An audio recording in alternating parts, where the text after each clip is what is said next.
Welcome to Praveena's cook book. హా, గుమగుమలు. అమ్మ రాసిన వంటల్లో ఈరోజు ఏం వండుతున్నావమ్మా? బంగాళాదుంపల పలాం.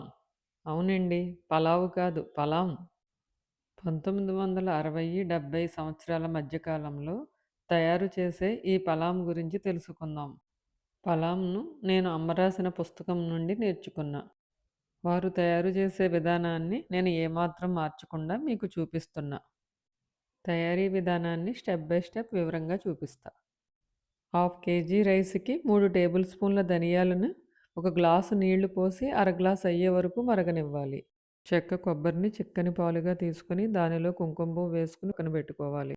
10 జీడిపప్పులు గసగసాలను మెత్తని పేస్ట్లా చేసుకోవాలి. 1 టీ స్పూన్ ధనియాలు, జీలకర్ర, తీసి ఉంచుకున్న గరం మసాలాలలో సగము, అల్లం వెల్లుల్లిని కలిపి మెత్తని పేస్ట్లా చేసుకోవాలి. ఇక్కడ మ్యారినేషన్ చేసిన వీడియో క్లిప్పు మిస్ అవ్వడం వలన మళ్ళీ వివరంగా చూపిస్తున్నా. ఉడికించిన బంగాళాదుంపల్లో సరిపడా ఉప్పు, పసుపు, 2 స్పూన్ల కారము, రుబ్బి ఉంచుకున్న సగం గరం మసాలా ముద్ద, కొంచెం కొబ్బరిపాలు, 2 టేబుల్ స్పూన్ల పెరుగు అన్నీ వేసుకుని బాగా కలుపుకోవాలి. కొంచెం కరివేపాకు, కొంచెం కొత్తిమీర, 4-5 పచ్చిమిరప చీలికలను కూడా వేసి వీటన్నిటినీ కలిపి ఈ బంగాళాదుంపల్ని బాగా ఉడికించుకోవాలి. గ్రైండ్ చేసుకున్న మిగతా మసాలాను బిర్యానీ పోపులో వేసుకోవాలి. నాన్ వెజ్ తినేవారు బంగాళాదుంపల ప్లేస్లో చికెన్ వేసుకోవాలి. మిగతా తయారీ విధానం అంతా ఒకటే. గోదావరి ఒడ్డున ఉండే కపిలేశ్వరపురం గ్రామంలో జమీందారుల దివాణం ఉండేదంట. అందువలన అక్కడ పెద్ద పెద్ద వంటవాళ్ళు ఉండేవారని మా పిన్ని నాకు పలాం గురించి అడిగినప్పుడు అన్ని విషయాలు చెప్పారు. ఆ ప్రక్కనే ఉండే తామరపల్లి అనే చిన్న గ్రామం మాది. ఈ పలాంని తయారు చేయడానికి వంటవాళ్ళను అక్కడి నుంచి తీసుకొచ్చేవారంట. మా పిన్ని చెబుతున్నప్పుడు చాలా విషయాలు నాకు చాలా ఆశ్చర్యంగా అనిపించాయి. ఇది ఆ రోజుల్లో పలాం చేసుకునే పాత్ర. 2 టేబుల్ స్పూన్ల నూనె, 2 టేబుల్ స్పూన్ల నెయ్యి వేడెక్కాక మిగతా గరం మసాలాలను వేసుకుని 1 నిమిషం పాటు వేపాలి. మనకు కావలసిన జీడిపప్పులను వేసుకుని తరువాత వలిసి ఉంచుకున్న చిన్న ఉల్లిపాయలను కూడా వేసి వాటిని కూడా వేగనిచ్చి పచ్చిమిర్చి చీరుకులను, వలిసిన వెల్లుల్లి రేఖలను కూడా వేసి 2 నిమిషాల పాటు బాగా వేగనివ్వాలి. తరువాత మిగతా సగం గరం మసాలా ముద్దను కూడా వేసి పచ్చివాసన పోయే వరకు బాగా వేగనివ్వాలి.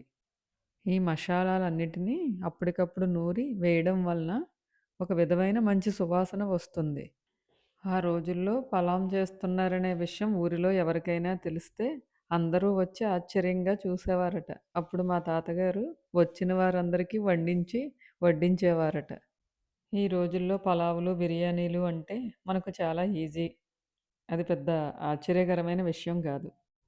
నేను ముందు వీడియోల్లో చూపించిన చికెన్ ఎగ్ రోలు, ప్రాన్ ఎగ్ రోలు కూడా ఆ రోజుల్లో ఆ వంట వాళ్ళ దగ్గర నుంచి నేర్చుకున్న వంటలే అని మా పిన్ని నాకు చెప్పారు. ఆ రోజుల్లోనే ఇలాంటి వంటలా అని నాకు చాలా ఆశ్చర్యం వేసింది. ఇప్పుడు బాగా వేగిన పోపులో ఉడికి ఉంచుకున్న బంగాళాదుంపల కూరను వేసి 2 నిమిషాల పాటు బాగా కలిసేటట్టుగా వేపుకుందాం. కొంచెం కొత్తిమీర, పుదీనా, కరివేపాకును కూడా వేసి బాగా వేగనివ్వాలి.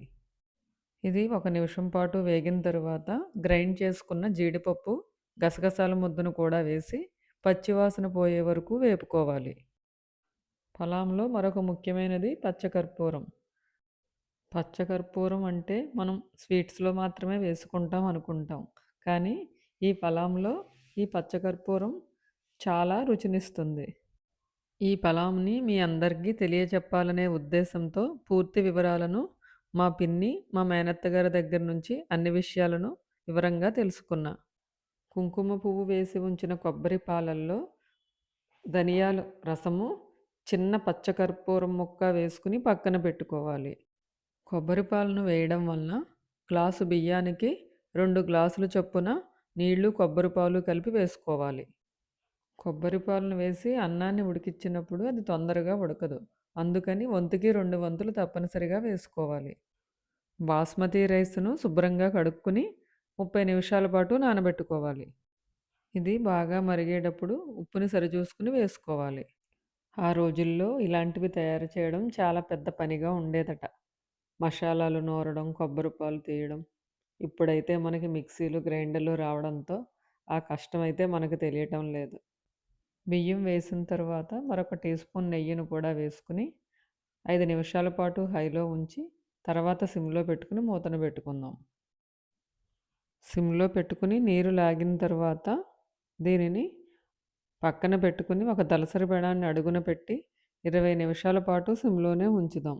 ఇలా చేయడం వలన రైసు కింద అడుగున అంటుకోకుండా బాగా ఉడుకుతుంది. ఈ పలాంకు కొంచెం నెయ్యిని ఎక్కువగానే వేస్తారు. మరొకసారి ఒక టీ స్పూన్ నెయ్యిని వేసి కొంచెం కొత్తిమీరను కూడా జల్లి 20 నిమిషాల పాటు సిమ్ చేసుకుందాం. చివరిగా పలాంలో మరొక ముఖ్యమైనది బ్రెడ్. స్లైసెస్ కట్ చేయని బ్రెడ్‌ని తెచ్చుకుని వీటిని మనం కొంచెం దళసరిగా పెద్ద పెద్ద ముక్కలుగా కోసుకోవాలి. ఫ్రై చేసిన బ్రెడ్‌ని వేయడం వలన ఈ పలాం రుచి భలే కొత్తగా ఉంటుంది. కొంచెం నూనె, నెయ్యి వేసి వాటిలో మనం కట్ చేసుకున్న బ్రెడ్ ముక్కలను వేసుకుని దోరగా వేపుకోవాలి. పలాం పూర్తిగా తయారయ్యాక ఈ వేపి ఉంచుకున్న బ్రెడ్ ముక్కలను దానిలో వేసి 5 నిమిషాల పాటు కదపకుండా ఉంచాలి. ఎంతో రుచికరమైన పలాం రెడీ.